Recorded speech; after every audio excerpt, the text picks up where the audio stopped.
Did you? Yeah.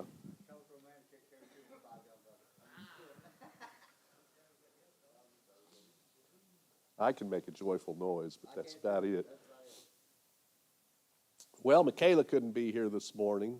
I know she's here with us in heart, but I think this morning we have a special treat. Y'all know I love testimonies, and I think the reason that I love testimonies so much is that I believe that regardless of the fact that we come from different places, different backgrounds, different upbringings, that each and every one of us in here this morning and on Facebook, and I believe actually all of us, are just in a journey to where we get to complete and total restoration.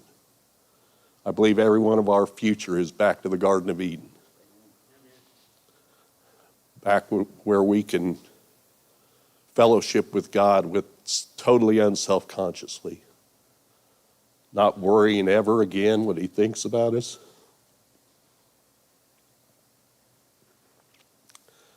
Of course, some of us and all of us actually have to go through hell to get there. I don't always understand it, but I've just learned to trust. And so I know Michaela's heart's the same way. We'd like to get to know y'all, you know? And a testimony is a great way to do it. We don't always get to spend as much time with you alone as we'd like to, or to really get to know you, but a testimony is a really good start. And so anybody that wants to give testimony, we've heard several. But if you haven't given your testimony, I know we'd love to hear it. Sean, would you like a chair or what? I would like to sit on the edge of the stage. Whatever you want. Sit right there on the edge of the stage. Okay. Well, y'all welcome Sean.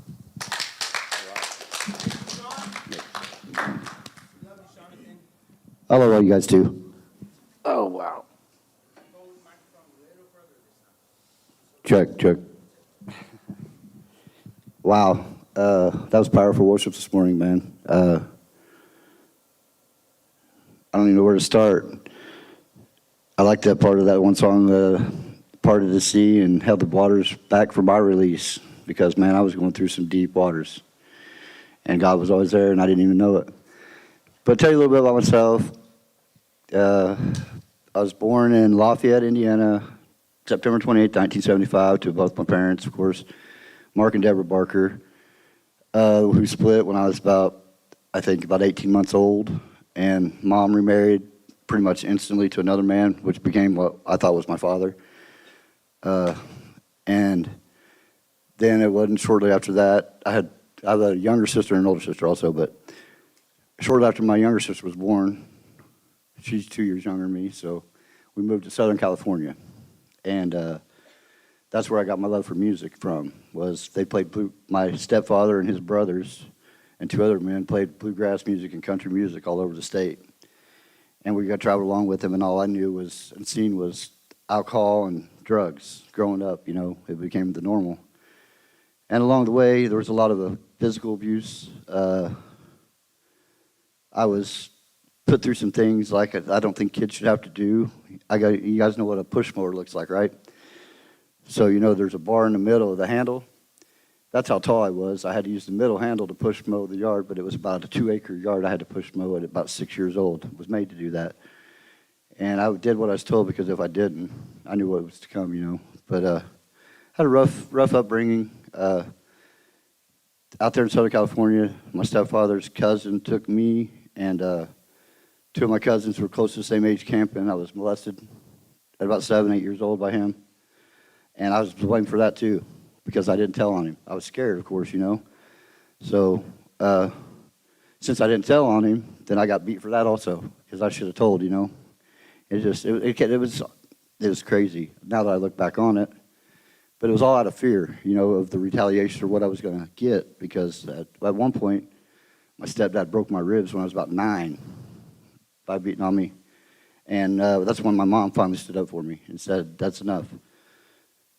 Well, I don't remember what the cause of it was, but around 1983 or 4, we went back across the country and moved to Arkansas. Didn't have no running water. I can remember times of hauling water, putting it on the stove and warming it up just so we could take a bath. That's how poor I was growing up. But God always provided. I never went hungry, and my mom always was a godly woman. Even though she didn't know how to be a mom, she did the best that she knew how to, you know what I mean? I think she lived in a lot of fear, too, of my stepfather. But then in, I guess it was 85, my grandfather was dying of cancer in Illinois, and Mom flew up to say her goodbyes to him. And I guess that's when she decided that she had had enough of my stepdad, and when she got back home, us 3 children were faced with the decision if we wanted to go with our dad or with our mom, and I'd say about 99% of kids at that age, 10 and under, are going to pick their mother. I mean, there's nothing like a mother's love. I think we all know that. But, so we all 3 chose Mom. We all moved to Southern Illinois, and that was the last time I ever seen Lex alive. In 1988, we were approached by, I guess you would call forensic science through the mail, that he had been murdered in Florida for sleeping with another man's wife. And the man that did the murder, a year to the day, went and turned himself in and took him to the pile of bones in a shallow grave, and it was just wild. But we knew it was him because, you know, forensics was fairly new back then, and they gave a composite of what they thought he would look like, and it looked, I mean, it chills me to this day, it looked identical to him, you know. So his addiction and alcoholism and adultery ways end up, you know, being the death of him. But I never stopped loving him through all the abuse, you know what I mean? Like, I always looked up to him because I always wanted to be a musician. But anyway, we moved to Southern Illinois, and that's the first time I got to meet my real father. I was 11 years old when I met my biological father, and I got to meet the Barker side of my family. And I was, surprisingly, they took me in with open arms. It was pretty cool. Like, my grandmother got me in sports. I was doing good in school. You know, was liked because of my family name, you know, was popular and all that stuff. But then my mom married another stepdad. And he wasn't so physically abusive. It was more mental, because at that age I was growing up and I would have took a stand for myself, but he would do things as, like, if I didn't get a homework assignment or got a bad grade, I got grounded to the same chair at the kitchen table for 6 months.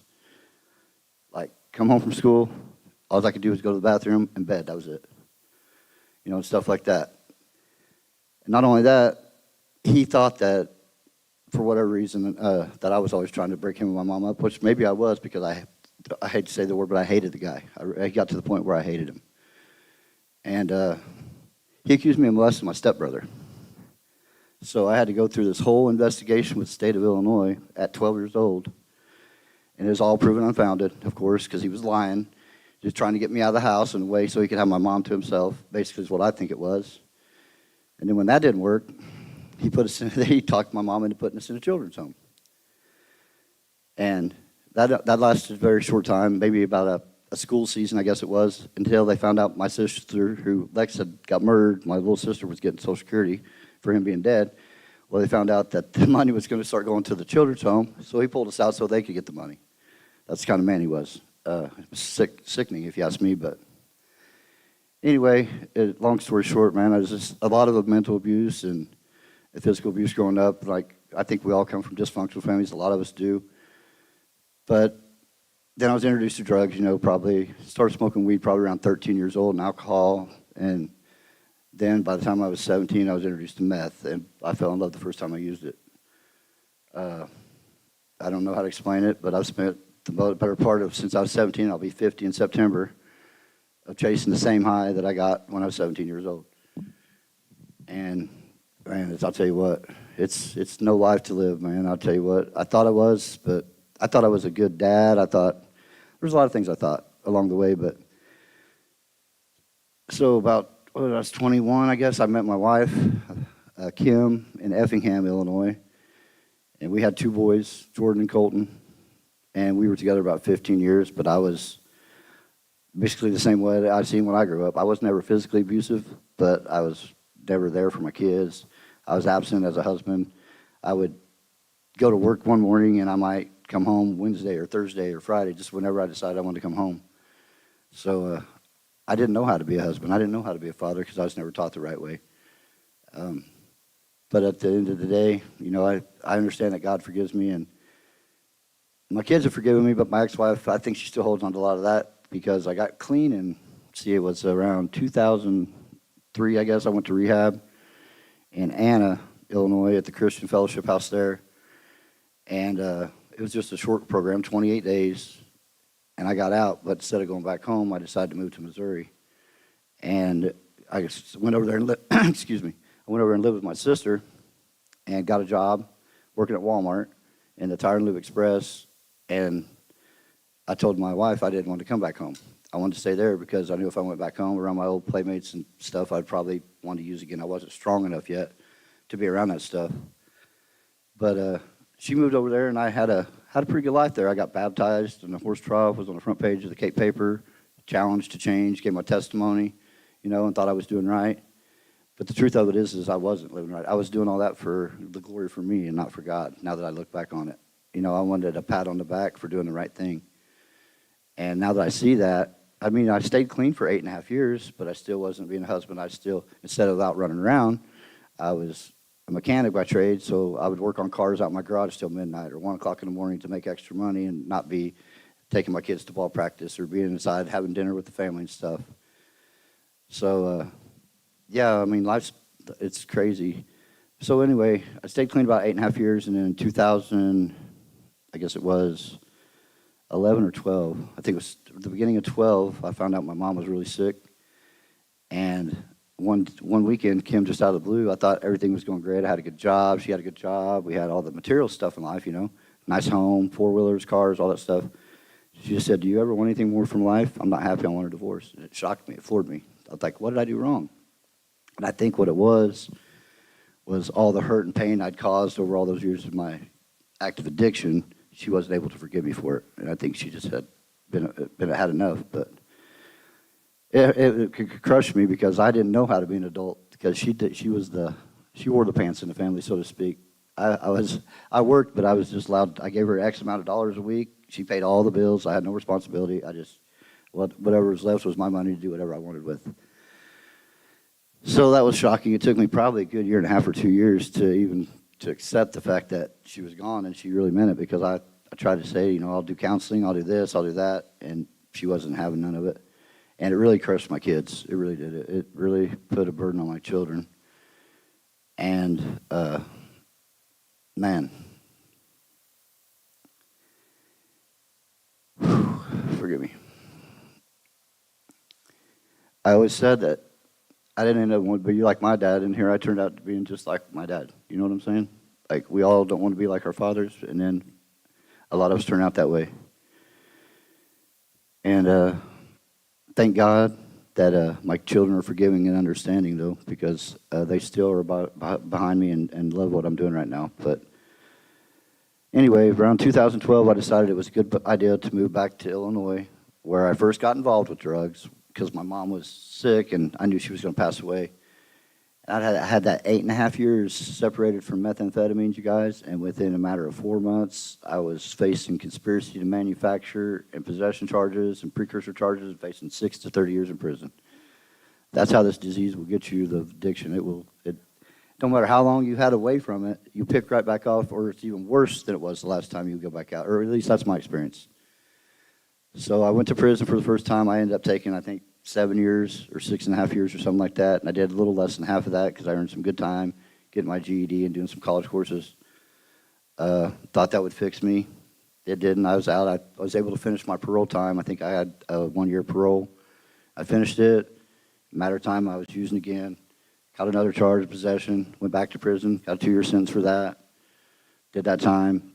And it got to the point where that became normal. It's like, I think a couple of us can relate to that. It's like you can get used to it, and it's almost comfortable. It's like, I don't got to work. I get 3 hots in a cot. I get a TV, and it becomes, it's easy. It's the easy way out. But so I caught another possession charge. I guess it was in 2018, and I'd never played the rehab card. I said, well, heck, I've always just tell them to send me to prison. Let's try to go rehab. So they was graceful and granted me rehab, and I did a 28-day program and then went on to a long-term treatment in Granite City, Illinois, the Arch House. And it was a 6-month program. I completed it early in 4 months and 10 days, graduated and went on to an Oxford House. thought I was ready for the real world, had a good job with the union, making good money, and thought it was a good idea after just a little under a year sober to move in a female that was 17 years younger than me, which was the worst choice of my life, probably. One of the worst choices I ever made in my life. But and my counselor told me, she said, you guys will get each other high before you keep each other clean, and she was right. She broke my heart, she left, and it was 4 days I was using again. After I had about 19 months clean that time, and I was high again, and my kids were mad. They blamed her for it. But at the end of the day, like Pastor Dick says, there's time and a place in life we got to be responsible and accountable for our own choices. You know, yeah, my heart might have been broken, but many hearts get broken every day, and they don't say, hey, let's go out and screw our lives up today because our hearts are broken. But that's all I've ever known was drugs, you know, so that's what I turned to mask the pain.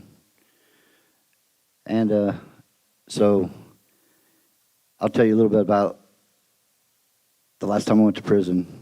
And this, I'm going to probably cry, I'll just tell you guys that. But so when you're receiving, I don't know, the ones that have been to prison know this, but when you're receiving, you don't get much, but you get all your meals in the cell, you get 3 showers a week, and you get 3 yards a week. And so I'm sitting there, and I've been in there for maybe 30 to 45 days and waiting to be classified and sent off to wherever they were going to send me. And the guard comes to my cell and says, Barker, he says, you have a 30-minute phone call per Warden Polly. I'm thinking, wow, that's weird. The warden give me a phone call? We don't get that.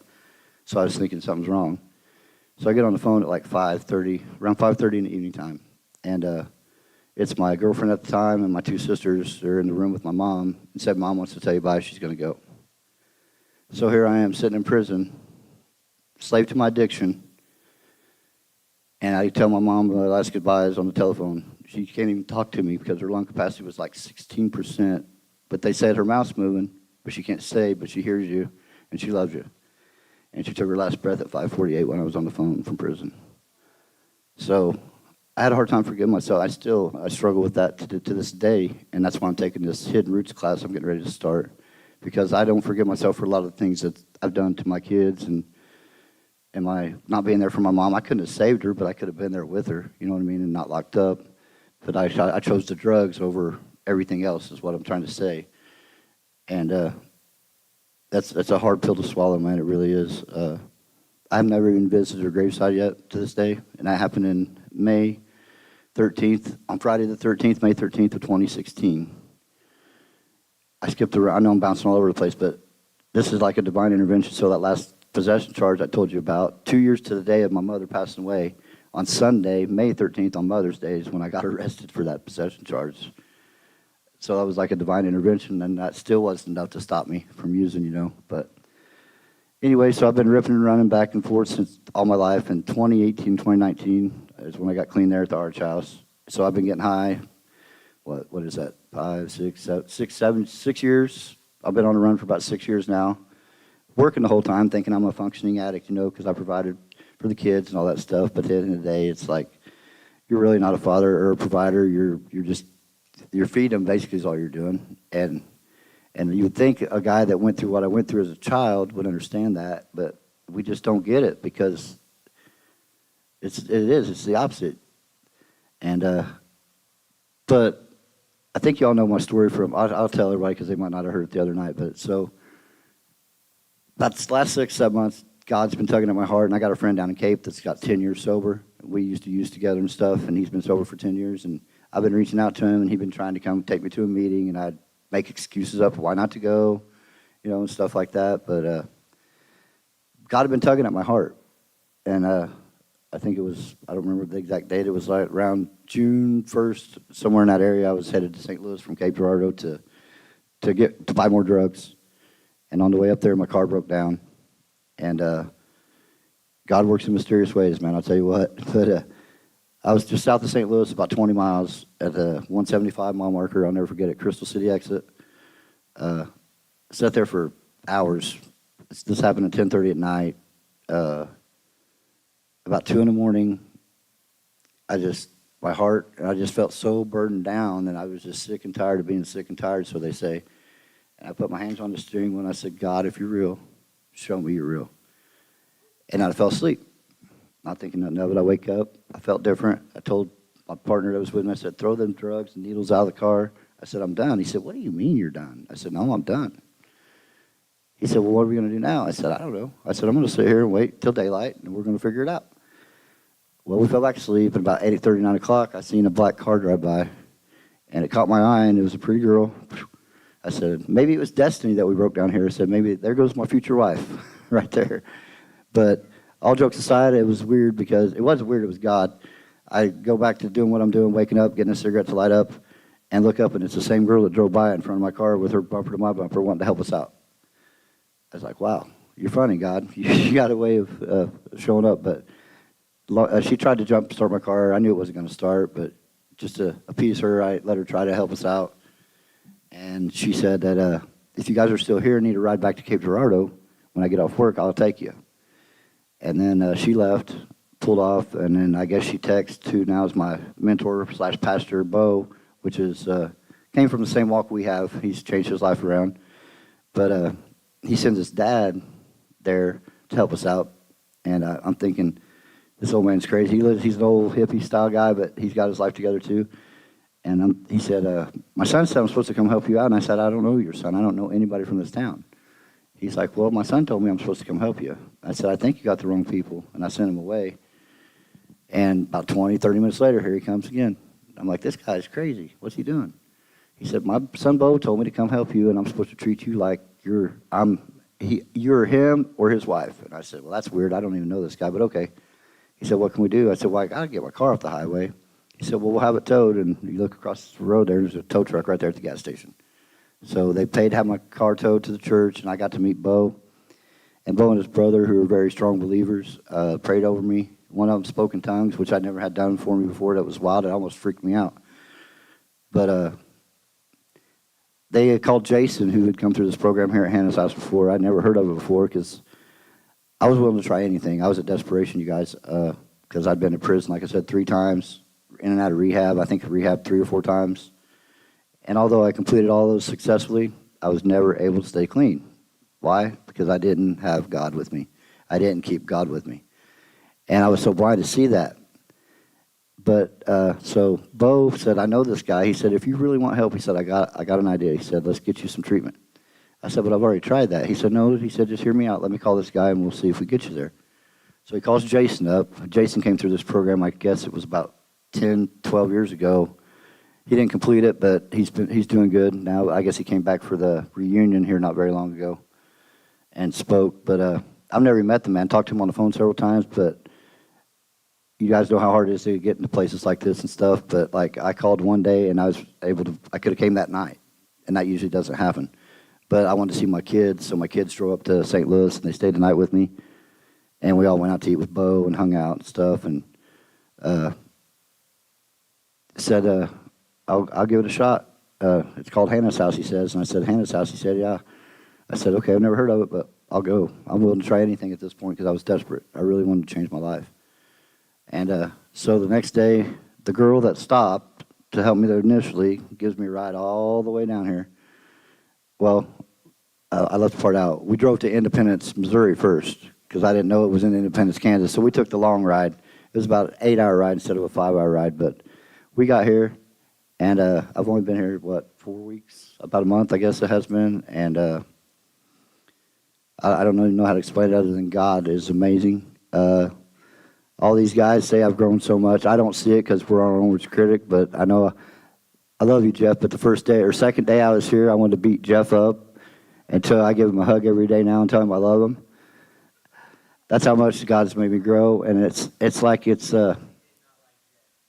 God teaches you, like if you sincerely want God and you seek Him, He will show up profoundly. I mean, He shows up profoundly, and I'm in my Word a lot more than I ever have been in my life, and I understand it more than I ever have in my life because I want to. I want it, and I long for it. And I never knew it'd be okay to say I love you to a bunch of men, but every morning after Proverbs, I think I say it to these guys, I love all you guys. And there's nothing they can do about it. They don't have to like me, and that's okay, and I'm cool with that. But I do, I love it. I want everybody to make it, you know what I mean? It used to be, I only want to be the one to make it, but today I want to see everyone make it. You know why? Because God wants everybody to make it. And God wants us to love everybody unconditionally, no matter what they've been through, what they've done. It doesn't matter because we shouldn't judge.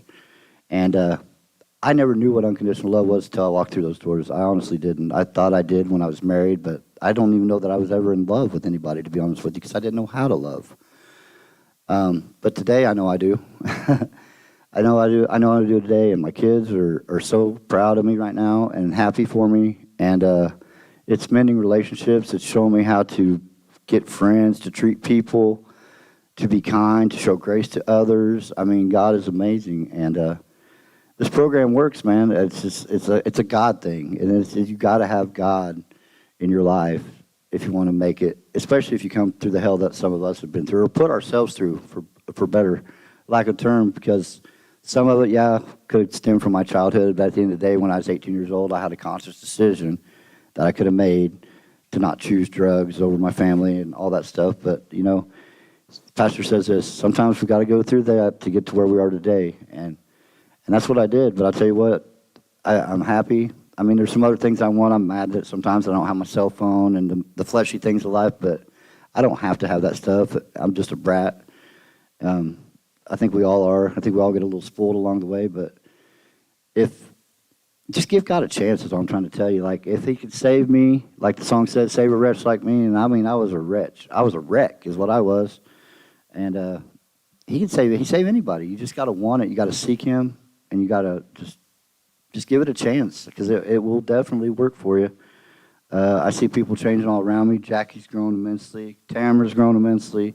Since she got here, these guys smiling big and crying through worship and stuff, and I love it. And Lorraine, old gangster Lorraine here, she's going to beat me up one of these days. I know she is. No, I care about everybody, though. It's an awesome program, man. It really is. Doug, seen Doug, he's a good dad. He showed me what patience really is. He really does, because I struggle with that a lot. You can learn something from everybody if you just step back and give it a chance, man. It's okay to be wrong, and it's okay not to know everything, you know. And how can you have the answers if you don't know all the questions? You know what I mean? And all I know this is, if I continue to do the same things I always did, I was going to continue to get the same things that I always got. So I was willing to do something different.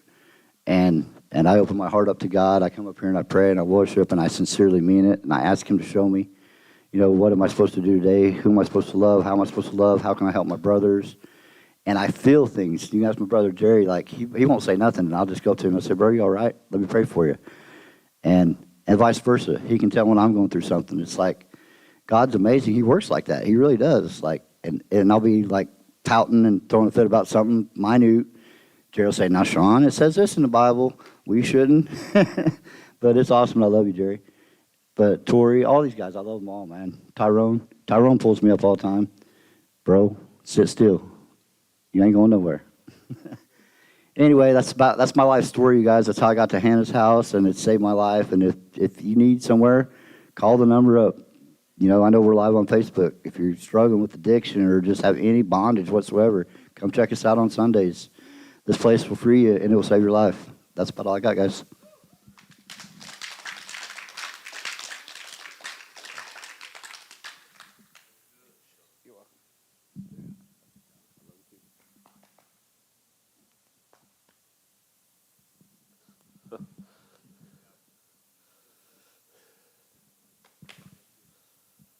You know, he's right about something. In this place, we don't have any magic formulas here. We're not a bunch of trained psychologists. We're not anybody special.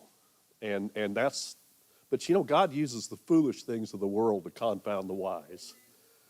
And I guarantee you that qualifies me, because I'm as foolish as anyone. And you're absolutely right, Sean. We can all, like Michaela and I say all the time, I can learn as much from you as you can from me. And I've learned, I was thinking about this morning. They say as you grow older, you grow wiser. Well, I've learned what wisdom is. It seems like when you're going through life, you go through a period or normally where you just kind of think you know everything. You got all the right answers. Like you said, you just, and it's just pride, And as you get older, you learn that you've been wrong about so many things that you thought you were so right about. And then you learn that everybody's like that. And so then it becomes okay to be wrong.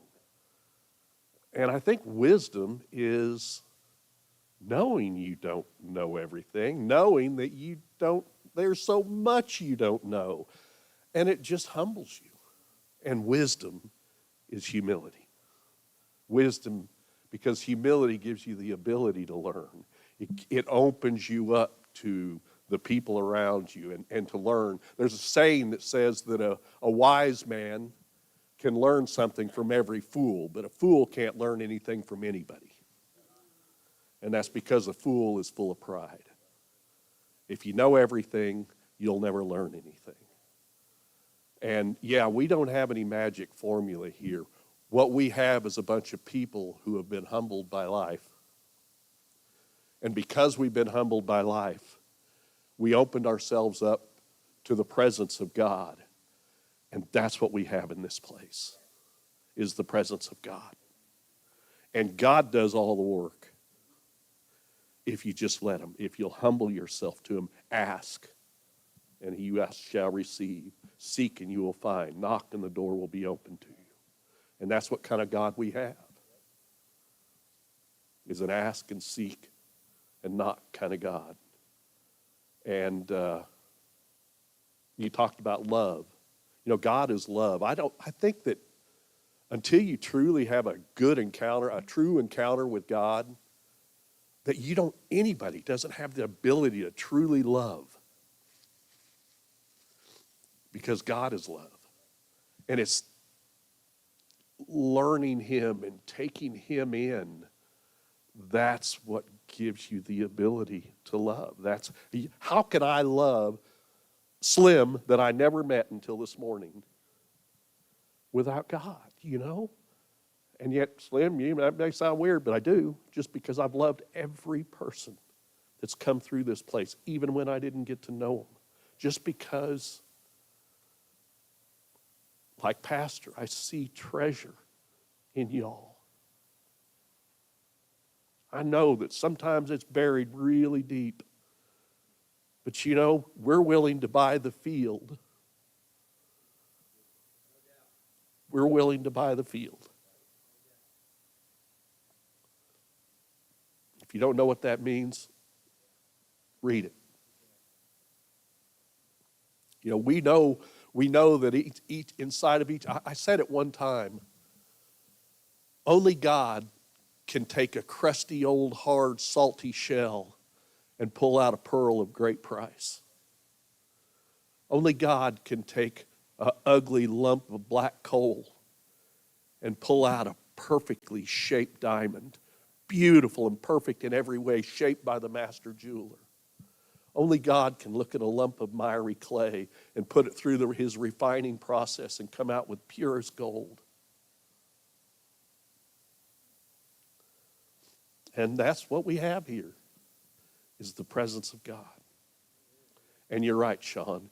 If you open yourself up to it, it will not only save you here, but it will sustain you when you leave here. And that's going to be really important to each and every one of you, to hold on to what you've got here. Because every one of you are going to have temptations. We all do, all of us. And the only thing that can sustain you through that is knowing that this is real. And that there's no high like the Most High.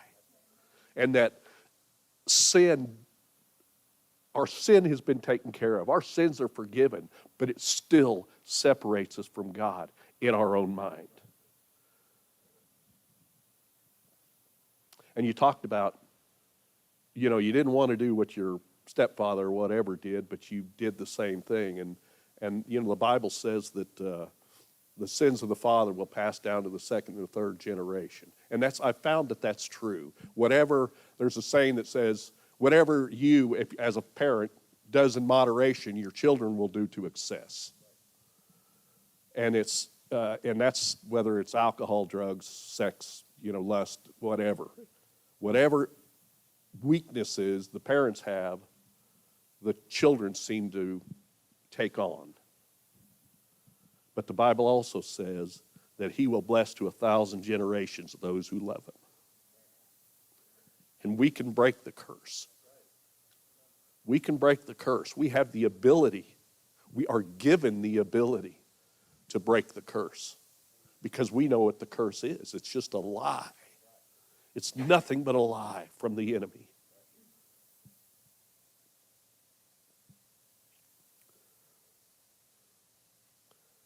Yes, Ethan.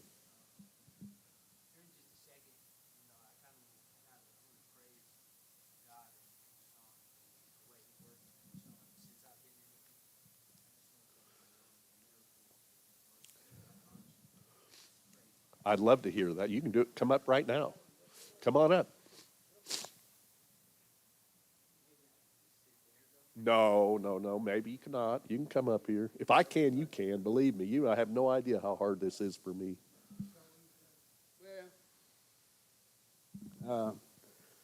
So he wasn't lying when he said he didn't like Jeff, right?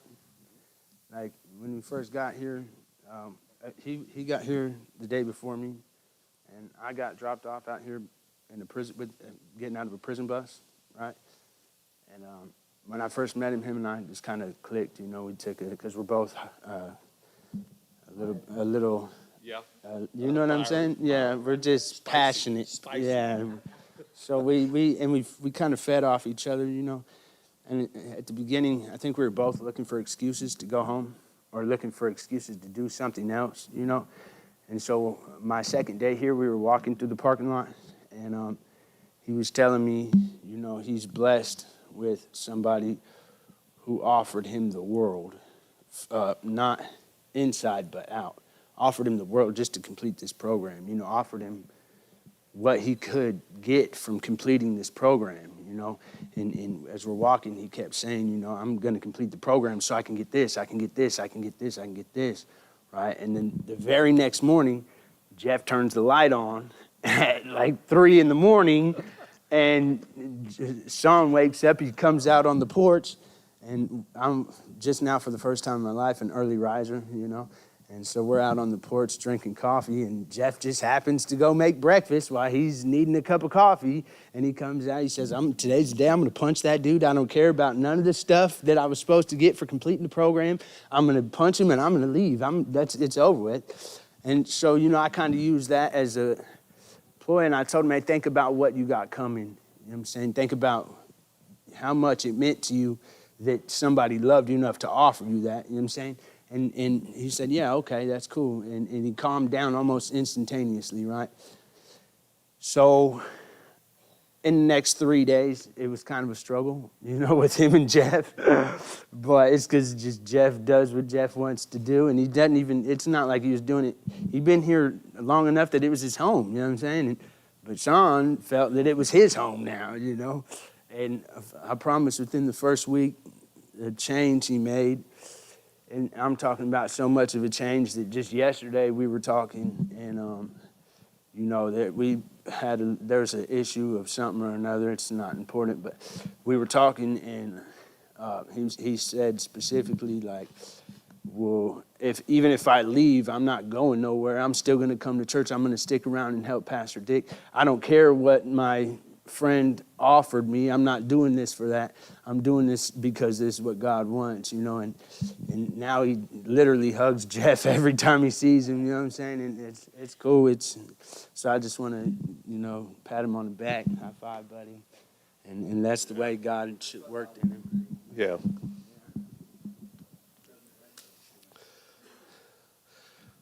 I've said this before, that God loves diversity so much that there's never, ever been 2 snowflakes that were ever alike. Every piece of sand in all the world is different in some small, minute way than everything else. He created each one of us perfect in our own way. Even somebody those who have seen Yvette that comes all the time now, her son, if you'd have known her son Matthew, the world looked on him as being mentally retarded. But he was special. He was special. He truly was. Never have I met a worshiper like him. You couldn't hardly make him leave church. When he went home, he'd line up chairs and play Pastor Dick. He was awesome. But God created each one of us differently for a reason, because each one of us has a purpose. And we were built perfectly. We have the personality perfectly to accomplish what He's got for us to do. And if we can see the beauty in diversity and the beauty in our differences, then that's what helps us to get along. And it's, in you guys' situation, it's a necessity, because like I always say, I love you, but I don't want to live with you. That's the truth. I mean, you guys are put in tough circumstances. But, so, you know, getting along is important. And like I said, when you can begin to see the beauty in your diversity instead of making it adversity, then you're growing. It is. I'll tell you what, Ethan, I've watched it over and over and over and over again. It's amazing how tight the girls' house and the guys' house get, even though they have difference, even though they have fights, even though they have problems. It's kind of like siblings, you know. I may kick my little brother around, but nobody else, by God, better. You know what I mean? I mean, you got each other's backs, even though sometimes you want to kill each other, right? That's family. That's family. And that's what we are, as family. And so, anyway, thank you, Sean. I appreciate it. Well, I'm sure they did.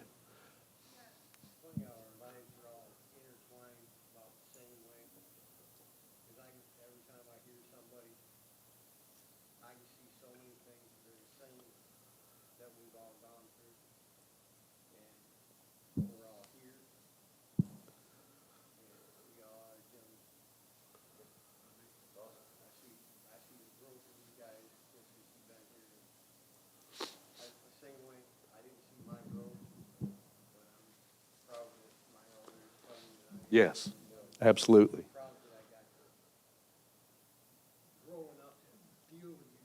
Yeah.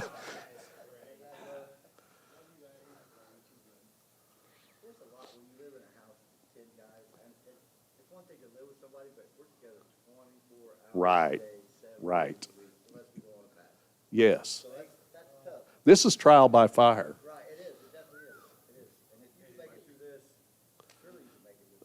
But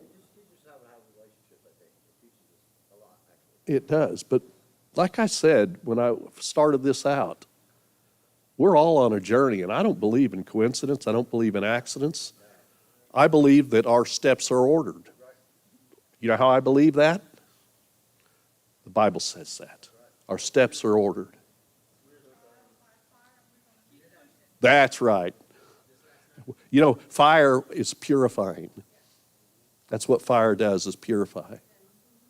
That's what I've worked for 40 years at a refinery, and it's using heat that we separate each individual thing and create it to do what it was called to do. I like how he said that yesterday at church, Pastor Dick.